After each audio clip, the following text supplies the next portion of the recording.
අපි අද පෙන්වන්න යන්නේ වාහනයක ඩෑෂ්බෝඩ් එකේ තියෙන විවිධ සිස්ටම්ස් ගැන පෙන්වන්න යන්නේ. මේ ඉන්ඩිකේටර් ලයිට්ස් වලින් මොනවද ඉන්ඩිකේට් කරන්නේ කියලා.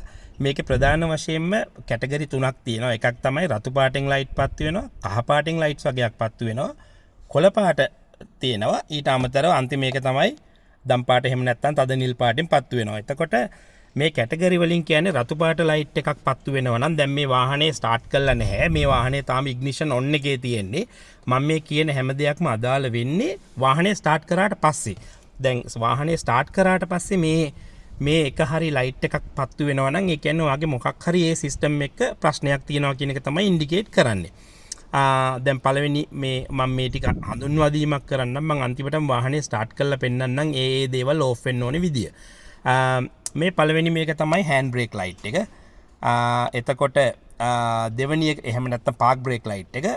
දෙවෙනි එක තමයි ඔයාගේ වාහනේ එන්ජින් ඔයිල් ලෙවල් එක කියන ඔයිල් ලයිට් එක. මේ තුන්වෙනි එක බැටරි එක සලකුණක් තියෙන්නේ වාහනේ චාර්ජින් සිස්ටම් එක ගැන එකෙන් කියන්නේ. ඊට පස්සේ මෙතන උඩින් වාහනයක දොරක් ඇරෙච්ච සලකුණක් තියෙනවා. අපි දැන් මේ දොර අරගෙන ඉන්නේ. එතකොට ඒ කියන්නේ වාහනේ වාගේ මොකක් හරි දොරක් හරියට වැහිලා නැහැ කියන එක එකෙන් කියන්නේ. ඊට යටින් තියෙන එක සීට් බෙල්ට් සලකුණ. ඒ කියන්නේ ඩ්‍රයිවර් සීට් බෙල්ට් එක දැම්මට පස්සේ තමයි ඒක ඕෆ් වෙන්නේ. එතකොට මේ රතු පාට තියෙන ඒවා මේ පත්තු වෙලා තියෙනවා නම් ස්ටාර්ට් කරාට පස්සේ ඒ සිස්ටම් ඔයා දාගත්තටත් පස්සේ අපි හිතමු දොර වැහුවට පස්සෙත් මේ දොරේ මේක පත්තු වෙනවා නම් ඒ කියන්නේ වාගේ දොරක් හරියට වැහුණත් ඒ සිස්ටම් එකේ කොතනින් හරි හරියට වැඩ කරන්නේ නැහැ කියන එක තමයි ඒක ඉන්ඩිකේට් කරන්නේ. එතකොට රතු පාටියව අර්ජන්ට්ලි චෙක් කරන්න බොහොම ඉක්මනින් කාර්මිකයෙක් ලවා චෙක් කරගන්න ඕනේ දේවල්.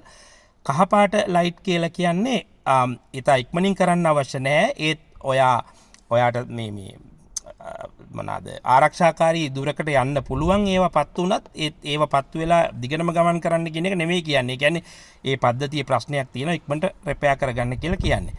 දැන් මේ බල්බ් එකෙන් කියලා කියන්නේ චෙක් එන්ජින් එක. එතකොට මේ වාහනේ එන්ජින් එකේ ඉලෙක්ට්‍රොනික සම්බන්ධ ප්‍රශ්නයක් තියෙනවා නම් මේ චෙක් එන්ජින් ලයිට් එක ඉන්ඩිකේට් කරනවා ස්ටාර්ට් කරලා ඩ්‍රයිව් කරනකොට. මේ PS කියලා කියන්නේ පවර් ස්ටියරින්. එතකොට මේකේ පවර් ස්ටියරින් සම්බන්ධ ප්‍රශ්නයක් තියෙනවා නම් ඒක ඒකෙන් කියන්නේ. එතකොට මම මෙතන තව සිස්ටම්ස් තුනක් පෙන්නනවා. ABS එකයි. ABS එක මේ වාහනයක් ලිස්සන සලකුණු දෙකක් තියෙන ට්‍රැක්ෂන් කන්ට්‍රෝල් එක. ඒ කියන්නේ වාහනේ බ්‍රේක් සම්බන්ධව. එහෙම නැත්නම් වාහනේ ඩ්‍රයිව් කරනකොට කොහොමද මේ වාහනේ ලිස්සන්න නැතුව ගමන් කිරීම සම්බන්ධව තමයි ඒ සිස්ටම්ස් තියෙන්නේ. එතකොට ඒ දේවල් ඔයාගේ වාහනේ ධාවනයේදී මේ පත්තු වෙනවා නම් ඒ කියන්නේ ඒ සිස්ටම් එකේ ප්‍රශ්නයක් තියෙනවා. දැන් මම මේ වීඩියෝ එකේ අන්තිම කොටස විදියට ඔයාලට මම මේක වාහනේ ස්ටාර්ට් කරලා පෙන්නන්නම්. එතකොට ඔයාලට පෙනෙයි මේ පත්තු වෙලා තියෙන ලයිට්ස් ගොඩක් ඒවා ඕෆ් වෙන්න ඕනේ. දැන් මම ස්ටාර්ට් කළා.